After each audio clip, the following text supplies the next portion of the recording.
Welcome to the first episode of the Selfish Griever podcast.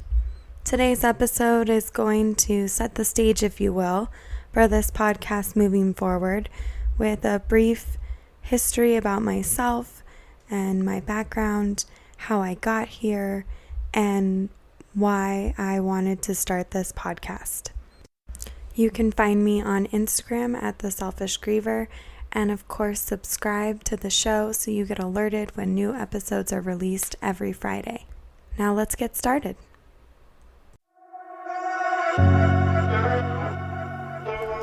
This is the Selfish Griever podcast, and I'm Whitney Samorano.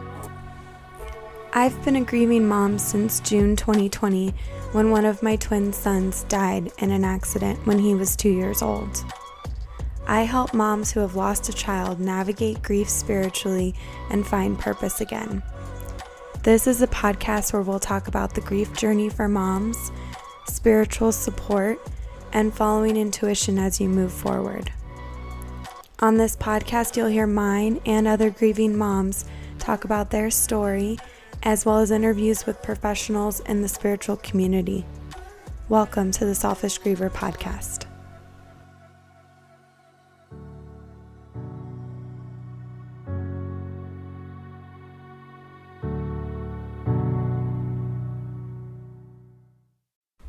Hi, I'm Whitney Samorano, and I'm a grieving mom. My son Orion died in an accident in June of 2020. And like every grieving mom, I never imagined my life would be like this. I grew up in a relatively small town that was predominantly Christian. I attended Christian private schools, and I went to church every Sunday. I'd say that my family were believers, but God didn't really feel like part of my daily life. It always felt like something was missing. Like I just had a disconnect and it didn't make sense to me. And I never spent a lot of time thinking about it per se, because it wasn't vital for my day-to-day life. And I definitely never thought about where I was really going to go after I died, because that seemed so far off. So I fit in, played along. Nothing that they were telling me seemed mean or horrible or wrong, so it wasn't really worth fighting against. And then fast forward to my adult life, and my son passes away. And I'm suddenly plunged into a world that just didn't make any sense. I felt so lost and confused. And all those things that never really made sense when I was younger, going to church and parochial school, still didn't make any more sense when I was grieving my son. And honestly, it's hard to say that this community I had always been a part of was something I couldn't identify with anymore. And it's scary to say out loud that the Bible didn't support me. I don't think it's conditioning. I think it's just what you know. And it can be hard to walk away from what you know in search of something else, because then you're alone. But the breaking point for me came pretty early on after Orion's death, when another grieving mom called me, and she was telling me her story in a vote of support, of course. And at one point in the conversation, she said to me, "Don't worry, God will forgive you for Orion's death." And that comment took my breath away. I mean, first I thought, you can take your God and stick it. And then I thought, that's not my God. My God's not blaming me for anything. And my third thought was how sorry I was for her, because her God was. Her God was judging her, and she felt like she needed forgiveness from her God. And then I started to wonder, well, if that wasn't my God, then what was? And I started this desperate search for answers,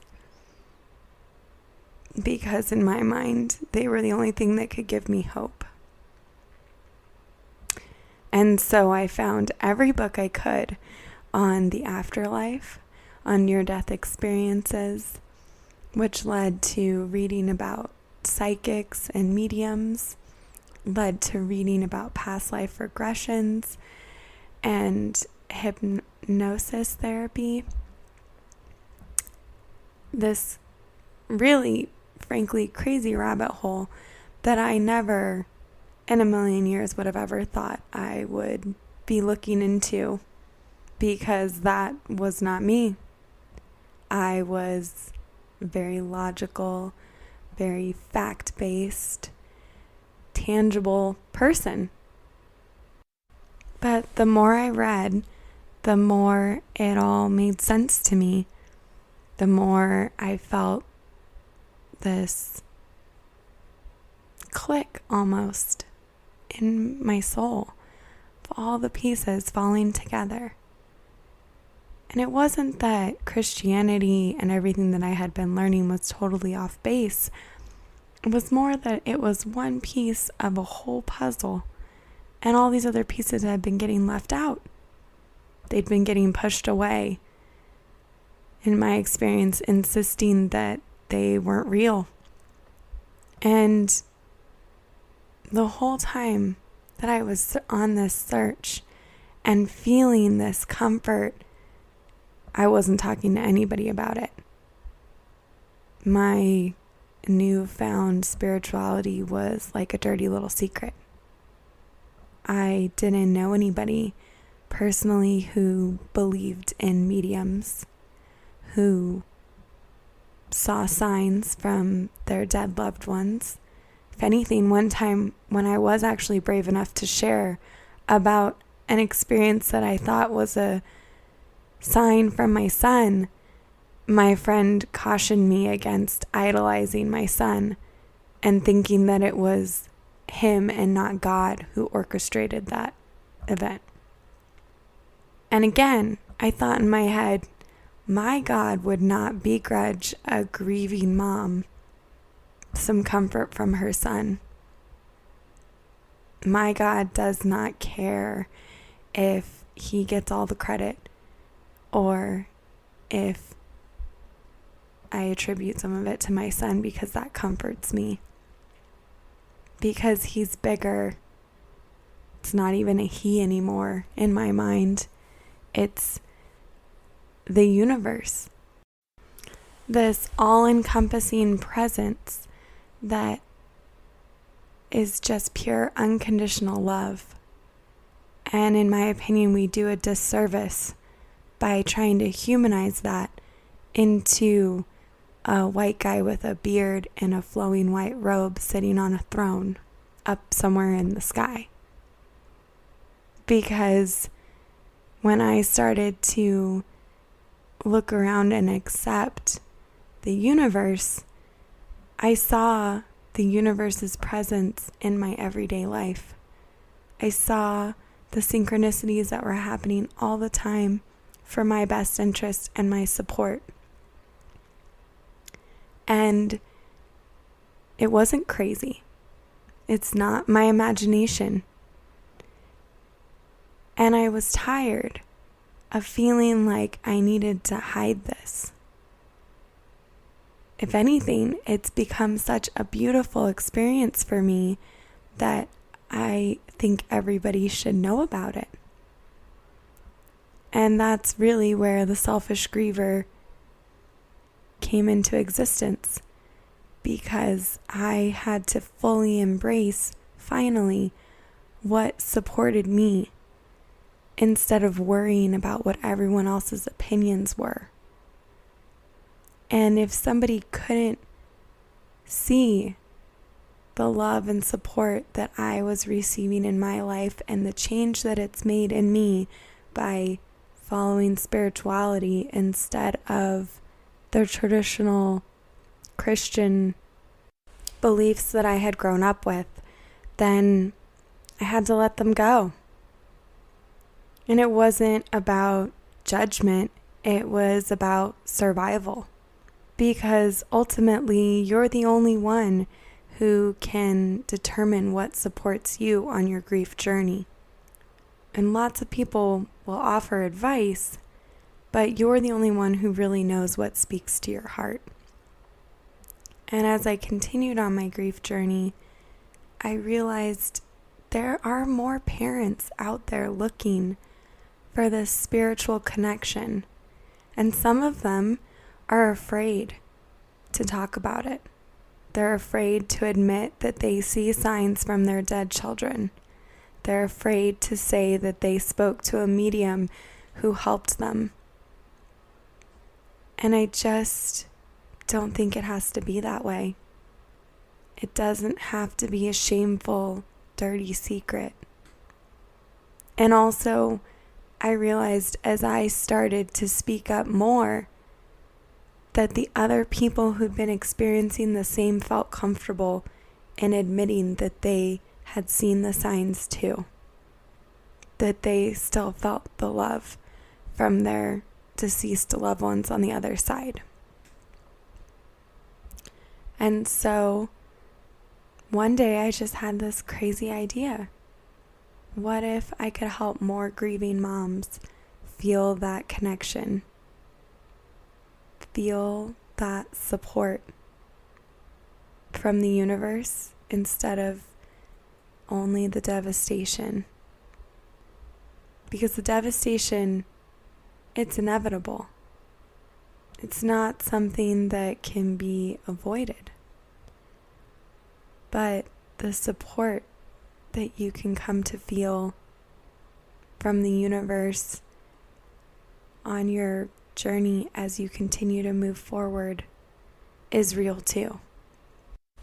And I can honestly say that if I hadn't found spirituality, I would not be here right now.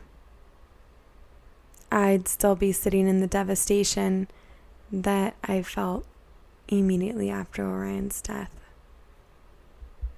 And I'm not saying that spirituality is this magic wand that makes everything better.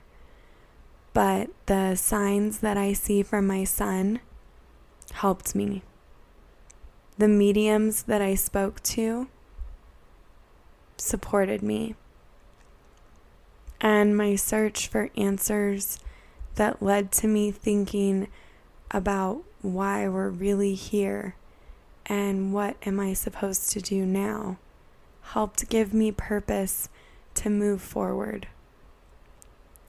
And so this podcast is going to be me interviewing other grieving moms who've had similar journeys, who've found a way to keep moving forward.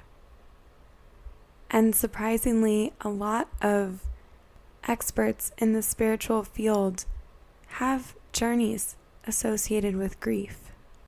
And so I'll be talking to them too about how their grief has helped form their presence in the spiritual community and exploring how different spiritual modalities can help support grieving moms on their journey.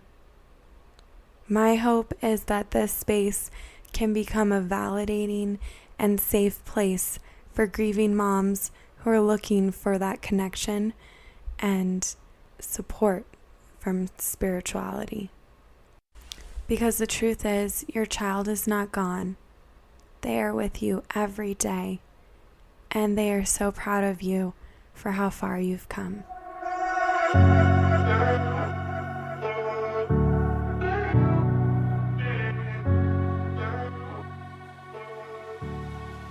Thank you for listening to the first episode of the Selfish Griever podcast. Make sure you click subscribe so you're notified each Friday when a new episode is released. And if you'd like more support, you can find me on Instagram at the Selfish Griever. If you enjoyed this episode today and found the information helpful, please leave a review. The reviews help other grieving moms find this podcast. And also, I'd love to hear if you have any recommendations, topics you'd like to hear discussed on future podcasts. Thank you so much for your support, and we'll see you next week.